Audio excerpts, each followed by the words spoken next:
Hi, hello, my name is Gomer Joseph. I hope you've all been having a great day so far. Welcome back to another True Crime Tuesdays video. If you are new, I welcome you. Today, I will be discussing the tragic case of Amber Rene Hagerman. As I researched her case, I found it to be heartbreaking and sickening. Amber had such a bright future ahead of her, yet some sick monster took that all away. Though her case is unsolved, it has sparked a positive change in how the nation reacts to the news of missing children. Now, I encourage you all to do your own research with this case and not just look at my video for all of the information. Here we go. Amber Rene Hagerman was born on November 25th of 1986 in Fort Worth, Texas, to parents Richard Hagerman and Donna Norris. Now, as for Amber, she was pretty much a miracle child because earlier on in Donna's life, she was paralyzed for a time, and she was told by doctors that she wouldn't be able to have kids, but she was blessed with Amber, and Donna was blessed with another child whose name was Ricky. Growing up, Amber did have a happy home life, yet it was difficult for Donna to raise Amber and Ricky. She and Richard didn't really stay together, so Donna was pretty much raising the kids on her own, and it was pretty much hard to go ahead and make ends meet. And it was really to the point where they had to live on welfare. Now, despite all of those challenges, Amber was described as intelligent and she did well in school. She was known to be diligent, creative, full of life, hopeful. She loved spending time with her family. Amber enjoyed taking pictures and playing with her dolls and playing with her friends and her brother. She was known to be mature. Amber was known to be kind. She had this concern for others and she just enjoyed living life. On January 13th of 1996, Amber is 9 years old at this point, and she and her family are living in Arlington, Texas. Amber and her younger brother Ricky were riding their bikes around, or at least they were supposed to be riding their bikes, around the block of the neighborhood of her grandparents' house. But when Ricky came back with his bike, Amber was not seen with him. Donna's father, who was Amber's grandfather, he sees that only Ricky came back, and when Ricky came back and found out that Amber rode her bike farther than she was told, Donna's father tells Ricky to get his older sister and get her to come back home. But when Ricky goes back to where Amber was last seen, she was not found. Ricky informs his grandfather about this, so Ricky's grandfather begins looking for Amber. Again, when Amber's and Ricky's grandfather do not see Amber where she was last seen, they do stumble across a police officer who was in the parking lot near, the place where Amber was last seen, but all that was seen was Amber's pink bicycle. The police informs Amber's grandfather that somebody called them to inform them that they saw a girl screaming and being taken by this man. Of course, this absolutely worries Amber's grandfather, and he has to go ahead and tell his daughter Donna about what happened to her child. And when Donna finds this out, obviously she is frantic that her firstborn is missing. The police, the family, volunteers will continue searching for Amber, but they just could not find her.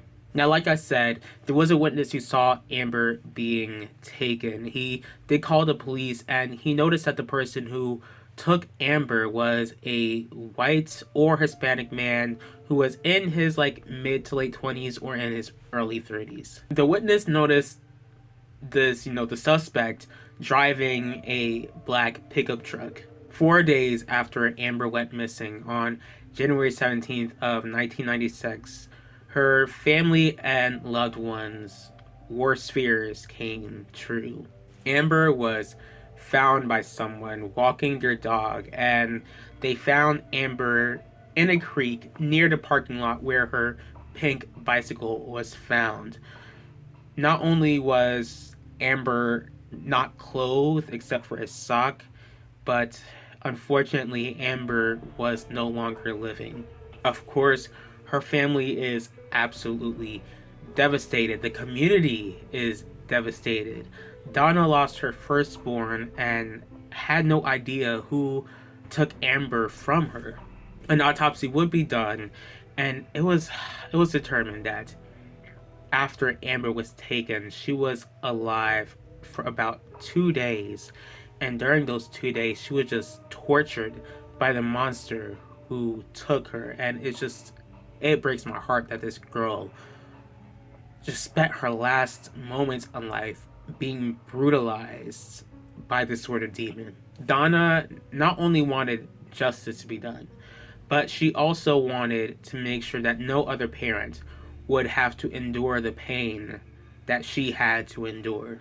Months after Amber disappeared, Dallas broadcasters teamed up with police to make an early warning system to help children who were abducted. Eventually, this will be termed to something that we should all be aware of as the Amber Alert.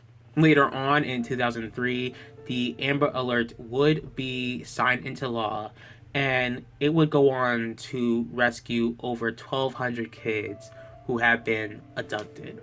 As for the investigation, the police really couldn't find anything linking them to their suspect. All that they could really find is that most of the DNA was washed away when Amber was found. But in recent years, there was a tiny bit of DNA, uncovered, but the police do hope that with the advancement of technology that they can determine who the speck of DNA belongs to. Now, if you are watching this and you have any information at all, please be a snitch. Call 911 or call 817-575-8823. And from what I gathered, it seemed like there's about a $75,000 reward. If Amber was still alive today, then she would be 37 years old right now. Again, she had so much to look forward to in life, but some monster tortured this sweet, kind little girl in her last days. I do pray that this monster will repent of their sins and trust in Jesus Christ alone to save them. That way they can truly understand their demonic actions and turn themselves in to give the family some sort of closure. The God that I serve, the God of the Bible, is a God of justice. He knows exactly who took Amber's life and will make sure that this person faces justice. I do pray for Amber's family. I do pray that God would comfort them in their mourning and that He will provide them with the answers that they have been seeking for all of these years. I thank you all for taking the time in your day to watch this video. If you did like this video, please feel free to hit the like button. If you have any thoughts on this case at all, please leave your thoughts in the comment section below. If you'd like to see more videos from me, please feel free to subscribe and click the bell to be notified about the next video. If there's a certain true crime case that you'd like me to cover, go ahead and let me know. I will see y'all for next True Crime Tuesdays, and I will talk to y'all later.